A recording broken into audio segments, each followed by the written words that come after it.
Welcome back. I'm Doug Hallgren. Today is all about the versatile 1-inch brush and how to bring out its full potential. Glad you're back. I'm just going to take you through a little exercise on how to load and use your 1-inch Bob Ross landscape brush. Very versatile brush, and you can almost do entire paintings with just the 1-inch brush. It's just a miracle. Beautiful, beautiful brushes. I've got a 1-inch brush here, and it's clean and dry. All I've done here, this is just a 16 by 20 Bob Ross pre-stretched double prime canvas. I put a little coat of, very thin even coat of the liquid white on. That's our medium. And then a little bit of phthalo blue, maybe a little Prussian in there, just kind of a loose little sky and maybe a little color down here. But this isn't going to be a complete painting, it's just an exercise. But I want to talk about different clouds that you can make with the 1-inch brush. It's pretty versatile. Now, I've got the 1-inch brush, it's clean. I'm holding it back here on the handle. I call this a pencil grip, and I'm just tapping into some dry titanium white. And you can see that there's little peaks of paint on the palette. Those little peaks of paint, but not real thick ones, they're right there. It's almost like a powder out there on the end of the brush. If I think about some little pretty cloud shapes, these are really soft, wispy, but look at that. Look at how anybody in the world can tap down. It's just you got to think about shape a little bit, but just little soft rolling tops. Little soft rolling tops. You'll reload quite often. But these are way back. These are just, we don't know where they go. Maybe they go off over here somewhere. And very subtle, very minimal. You can use your 2-inch Bob Ross blender brush to just sort of lightly, I'm just little circles, but I'm barely hitting. And then with just about 1/4 of a hair and some air, just pull down, soften it. Don't kill all those little sparkly edges up there. But like I said, these are a little more subtle, a little more farther back, maybe just barely there clouds. Now we can do a little more of a substantial cloud. Same thing with the 1-inch brush. This time I'm going to pull into way more paint, lots more. You can see how much paint I've got on that brush. Doesn't mean you're going to use it all, but you need it on there in order to get this effect.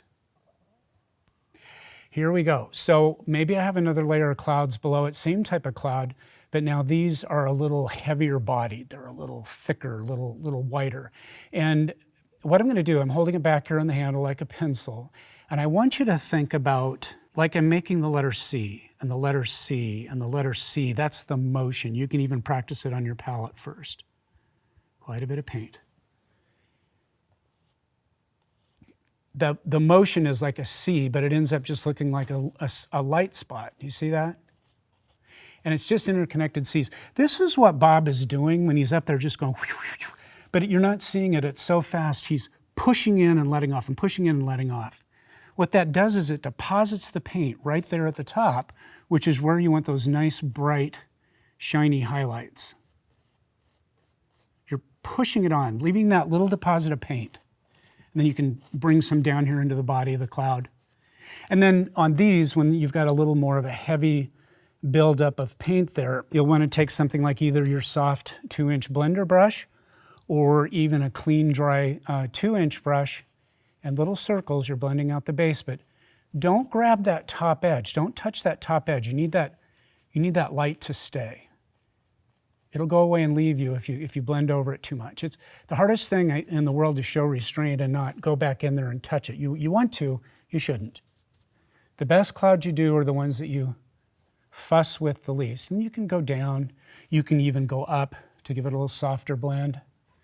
But it will go away and leave you. So that's a 1-inch brush cloud. Let's talk about maybe one more type, and then we'll move on and do some other fun things. Got my 1-inch brush here now, and I'm just picking up more white, but this time I'm loading both sides and then tapping. And I don't need as much paint. I had quite a load on there from that cloud, but maybe half that amount on there, maybe even less. And I'm holding the brush back here on the handle like a pencil. My ferrule, which is this gray tape on here, this is now horizontal, it's not vertical. And I want to think about maybe some stringy clouds down below. So I'm just tapping. This is very much like as if you were doing grasses on a field.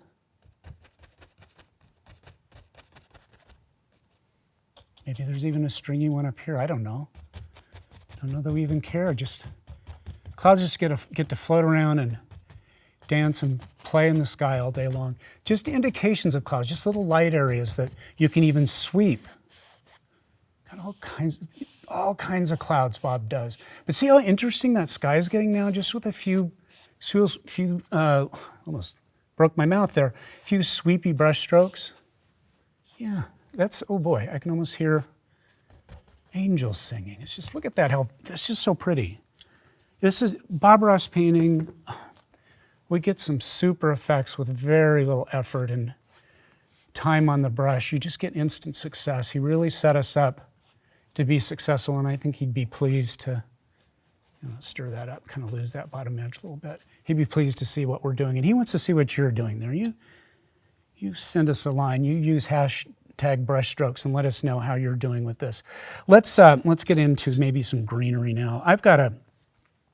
This is a 1-inch brush now.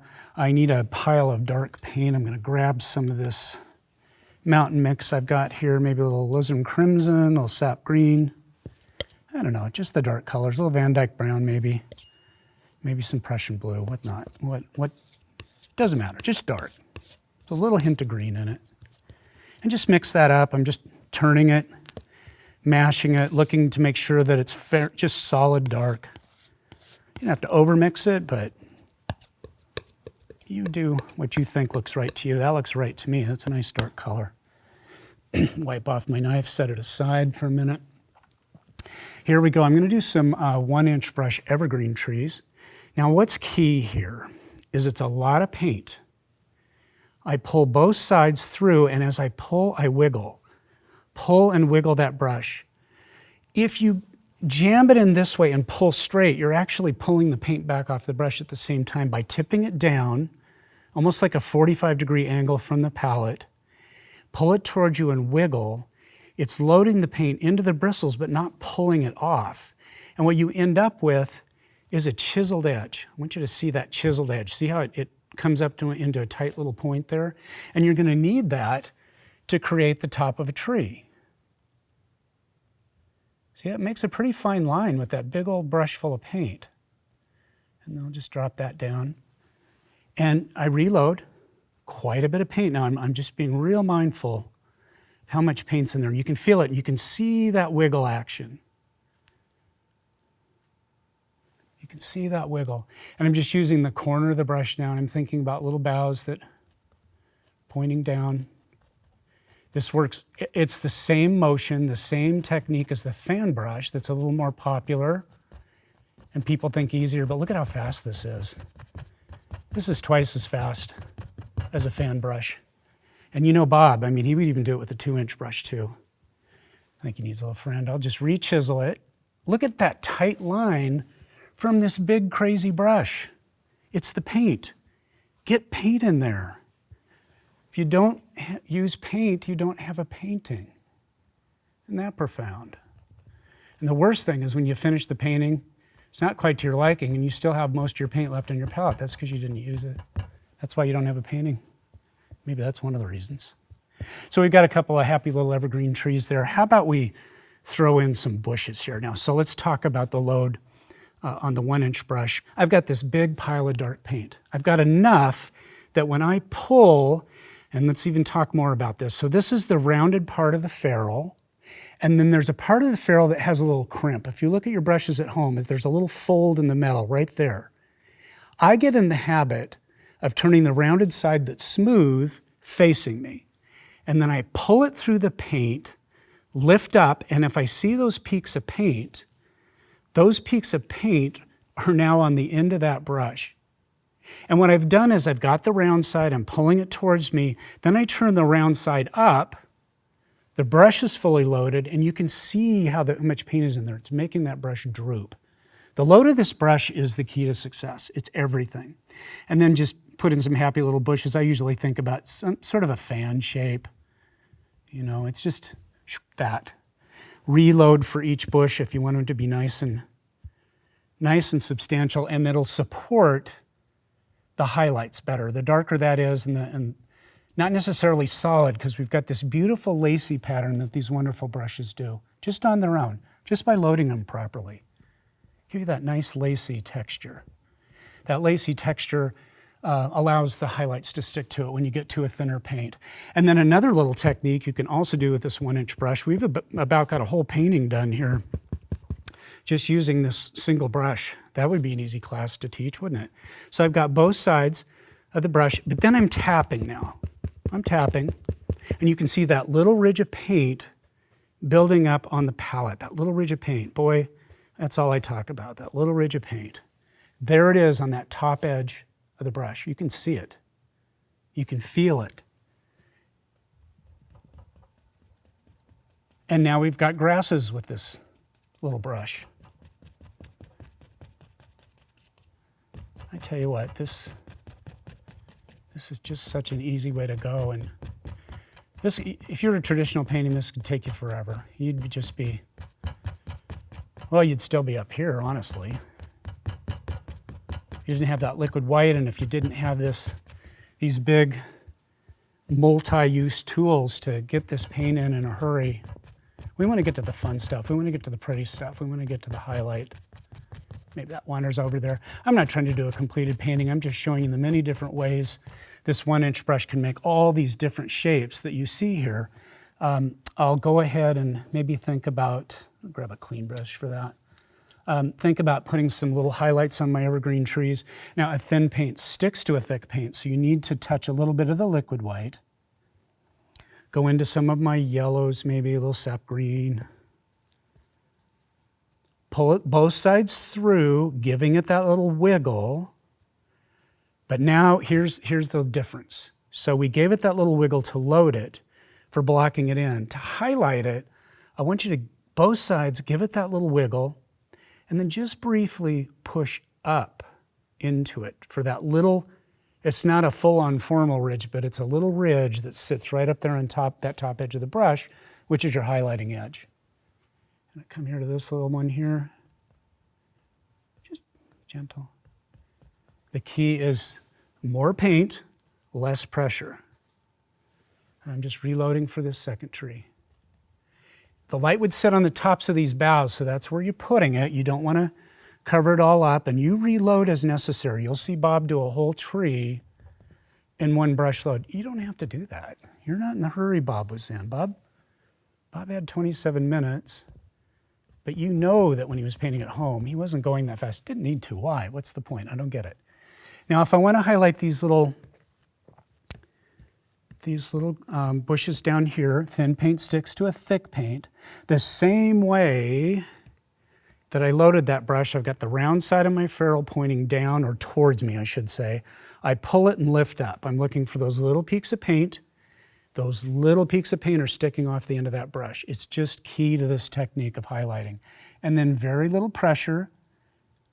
That textural paint that's on the canvas is going to grab what it needs and leave the rest. Those are just sparkly. Let's change the flavor here. Let's keep it interesting. And I just threw a little yellow ochre in there too, just to kind of change it up. Easy fun, no sweat. Let's highlight a little bit of these grasses now with this. So I'm just showing you everything blocked in with the dark with this 1-inch brush, and I'm showing you all the ways to highlight. You're not limited to these colors, of course. You can change the season. You can change the time of day. Just get inventive with it. Now I'm just tapping with the 1-inch to create little highlighted grassy layers, pushing up, getting that little ridge of paint, I hope you don't get tired of me saying that, because if I can impart anything, it's that ridge of paint, and loading the brush properly. It just is everything. It really, you need that. You got to get that. That's one of the things I insist on. You got to get that. You will. Doesn't come right away, and you'll make some mud, and that's okay. Just highlighting a little bit. Just let it happen. But see, we've got all these different types of clouds. We've got puffy clouds, light clouds, stringy clouds, just sweepy stringy clouds. We've got evergreen trees, bushes, grass areas, all with one brush. I didn't touch a knife, I didn't touch a fan brush, I didn't touch anything else. So try this one at home. Get lots of practice, get lots of time on the brush and with your paints, and just have a really super duper great time. But thank you, and I hope to see you again on another episode. See all the things you can do with this little brush? It's that simple. See you next time.